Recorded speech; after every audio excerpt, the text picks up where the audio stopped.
I've been stuck here in South Korea for exactly 4 months, 8 days, 10 hours, and 23 minutes. Make that 24. My mommy said that if I ever missed home, all I'd have to do is put on this ring and say the oath, and anything I imagined would be mine.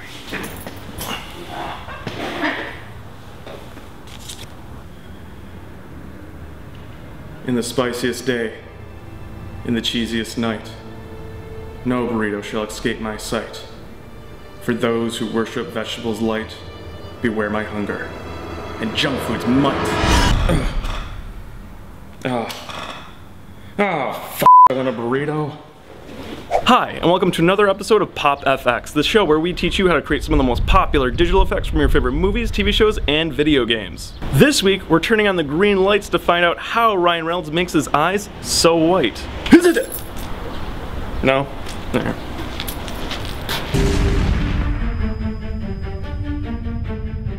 Brightest day, blackest night, no evil shall escape my sight. Let those who worship evil's might beware my power, Green Lantern's light. Alright, so ignoring the complete suckage that was the film, fans first got spine tinglies when they saw Ryan Reynolds' eyes turn white while saying the oath. So I thought it'd be nice to focus on the good, and not, well, the rest of the movie. The effect will be broken down into 3 main steps. Step 1, motion tracking. Step 2, creating the eye.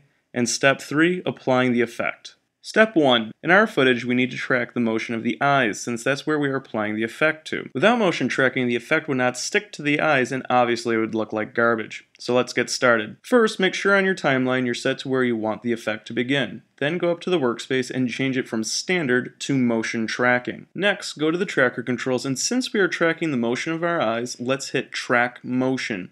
And then go down and make sure both position and rotation is checked off. When you have both checked, you'll notice 2 boxes appear on your footage called track point 1, which is your position, and track point 2, which is your rotation. We're going to focus on one eye at a time, so let's go look at the left eye first. Move the position track point 1, over to the center of the pupil. Have the small box focus on the iris, and the large box focus on the entire eye. Then move the rotation track point 2, to the right eye and set it up the same way. Go back over to your tracker controls, hit Analyze Forward, and I'm going to stop it after I close my eyes. Okay, once it finished collecting all the data, you will want to go to Layer, New, Null Object. Then in your tracker controls, hit Edit Target, change it to your null object, and hit Apply and OK. Now you can see all of the tracking data is now saved to that null object. Now let's do the same quickly for the right eye. Another way to bring up the tracker controls is right-click on the source footage and click Track Motion. This time, the right eye is going to have the position tracker, track point 1, and the left eye will have the rotation tracker, track point 2. Small box on the iris, large box on the entire eye, Analyze Forward, New Null Object, Edit Target, Apply, and we're set. Last, I recommend renaming each of the null object layers so you know which is for the left and right eye. Step 2. Keep in mind that the effect is not applied directly to the source footage, and so we need to create a second pair of eyes to apply the effect to. To do this, what I did was scrub through my footage, find a point where my iris was most exposed, duplicated the layer, right-clicked on it, then went to Time Freeze Frame. Again, let's focus on the left eye first. Zoom in close, and let's use your pen tool to cut around the iris. Once we have that done, we need to create a second mask layer around the pupil. And to do this one, I find it a little bit easier to just use the Ellipse Mask tool. Then go to your mask settings and change Mask 2 to Subtract. And by doing this, if we solo the layer, we can see that we created a ring shape that just contains the iris, which is what we're applying the effect to. Again, do the same for the right eye. Duplicate the layer, freeze frame, cut out iris and pupil, and change the mask settings. Now we need to get these iris rings to stick to and follow the source footage eyes. And to do that, all we need to do is grab the pick whip here and parent the left iris ring to the left tracking null and the right iris ring to the right tracking null. As you quickly scrub through the footage, you should notice that they are staying right in place. Step 3. To change the eyes white, all I did was go to Effects, Color Correction, Exposure.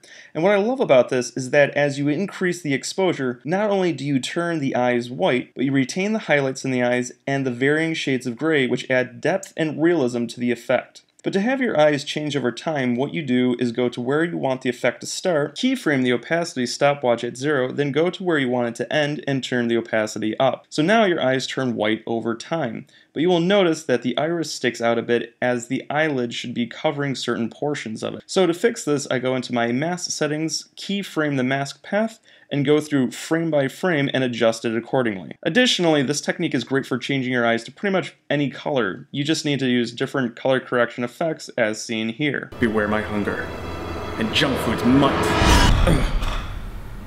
I want a burrito.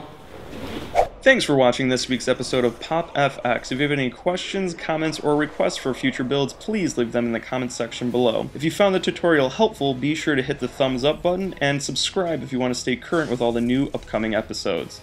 Bonus videos I found this week include Ryan Reynolds reciting the Green Lantern Oath for a kid at Comic-Con, and some behind-the-scenes footage showing the various wire work and other cool stuff that went into the making of the film. But other than that, guys, I hope you have a great week, and I will see you next time. Beware my power. Green Lantern's light!